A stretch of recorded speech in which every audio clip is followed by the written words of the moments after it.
Hi, JC here with another Pacific Fen Spotlight. Today I'm in Denver, Colorado. You can see behind me the Colorado Convention Center, and I'm here for Denvention 3, also known as the 66th Annual World Science Fiction Convention. Yes, folks, I am in fact at Worldcon, and I am so stoked. I plan to have a lot of fun, and I want you to come join me. And I'm with Reneé Walling of the Montreal Worldcon for 2009. Reneé, how are you doing today? I'm doing fine, thank you. Can you tell me a little bit more about the Worldcon that's going to be held in Montreal? Yes, it's going to be called Anticipation. It will be the 67th World Science Fiction Convention. It will be the 5th one in Canada and the first one in Montreal. It will also be the first one in a city where French is one of the common languages. So that we're going to be able to bring a 5th language to the Worldcon, French.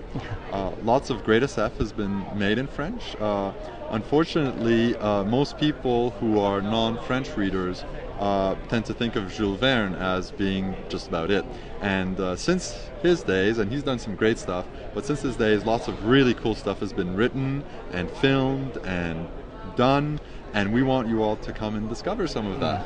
So, what else? Our guests of honor are, we have two writers, Neil Gaiman and Elizabeth Vonnerberg.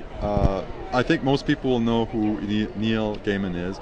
Elizabeth is a longtime writer who writes mostly in French, though several of her works have been translated to English, and has been active both as a pro and a fan for over 30 years now.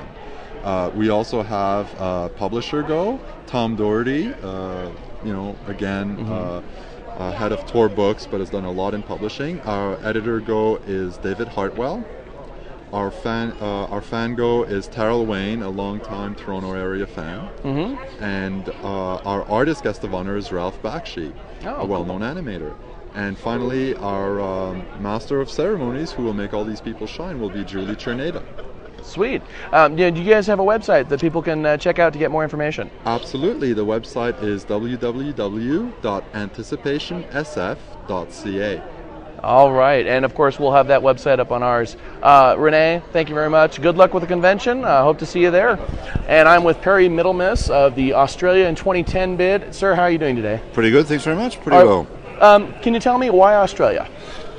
Well, we're bidding for the 2010 Worldcon. We believe that it is a good destination. We believe that the last Worldcon there was in 1999.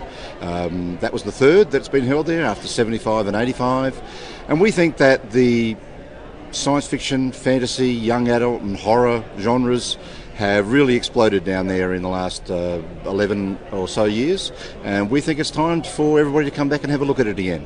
And we also think it's a good destination as a tourist endpoint, and we think that Americans, Europeans, everybody from around the world should come along and have a bit of a look. Well, I've always wanted to get to Australia, so if you guys get the win the bid, I'm certainly going to try and get out there. What is it like in Australia? I don't know exactly where you're from, but it's on its own continent, so. It is, and it's got a continental climate, so it can change from one end to the other.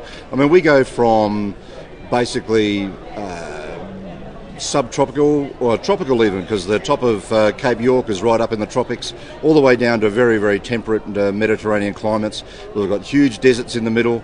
It is a massive country. The distance between Perth on one side and Brisbane on the other is about 100 miles short of the distance between LA and New York.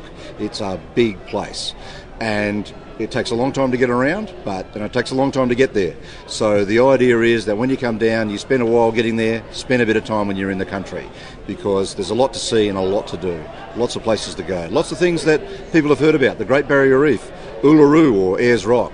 You can go and have a look at the wildlife, which is absolutely fantastic and, of course, unique anywhere in the world. And there are lots of places to go and lots of train trips you can take. Flights are easy to get around. We speak English. We drive on the wrong side of the road. That's better than what you get in some places in America, I'll tell you. Yeah, that's true. But the one thing you got to remember is we drive on the other side of the road. We think of that as because we drive on the correct side of the road, and you guys did it the wrong way around. But that's the way of it. But it's a good place to be. All right. Well, good luck with the bid. Thank you very much. If you win, I'll definitely try to make it. And thanks a lot. Thank you very much. We'll hope to see you there. All right. Thank you. And I am with Denvention of Xerps, the planet Xerps. Welcome to Earth. Why, thank you. The Xerpians have been visiting Earth for a long time. They've even go around chasing dinosaurs for a little while. And you may see them in some of your artifacts and writings in your different pyramids and on your caves. Well, you know, there's been a largely superstitious belief on Earth that is life on other planets. It's nice to know that it's no longer a superstition. Oh, no. That's one of the reasons the Xerpians are trying to have this Worldcon bid, because they've been enjoying Earth as a nice vacation spot for a long time. So they thought, why don't we invite Earthers to our planet as well? Okay. Well, since I do have a couple questions for you. First of all, you're planning on you're trying to hold a Worldcon in what year? 2010. 2010. 2010. And where Earth time, because we did have that question. Some people thought it might be Xerpian time. You know how those things can go. Well, what year is it in Xerpian time anyway? Well, year 30 time is 4352.78984. That's a rather complicated dating system, it sounds like. Yeah, or at least, well, as far as Earth standards are concerned. Right, I think it's part of the planetary travel. You just learn to have some type of easy reference, and computers like numbers. This is true. Okay, well, what location were you planning on holding it? Planet Xerps. It's near the planet K-Pax. Ah, okay. And I have a question. This may seem kind of personal, but you know, sometimes these things you got to ask the hard questions. Okay. First of all, Roswell. Have any comments? Well, yes, that is a landing site.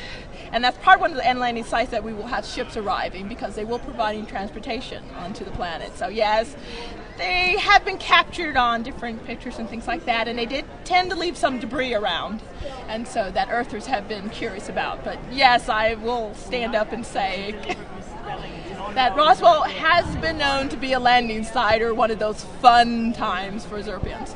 Okay, and now the next question. Again, this is one of the hard ones. Okay. Anal probes. Any comment? Well, long ago, these probes were tended to be a little painful, but that was their attempt to try and be more, understand more about the human body, because they do use symbiotes. And for them to provide a symbiote for the Earthers to visit their planet, they need to learn more about the Earther body.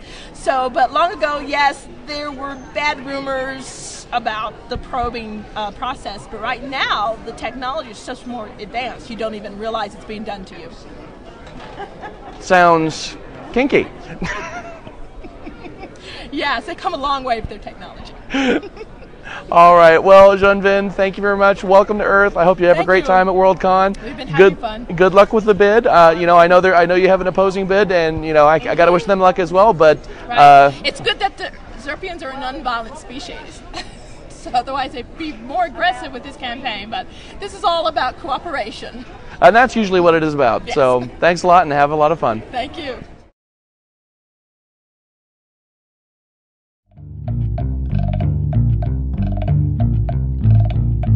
I scream and shout so you can hear. I tell you that the end is near. I still can't stand, I still can't think. You win me with my favorite drink.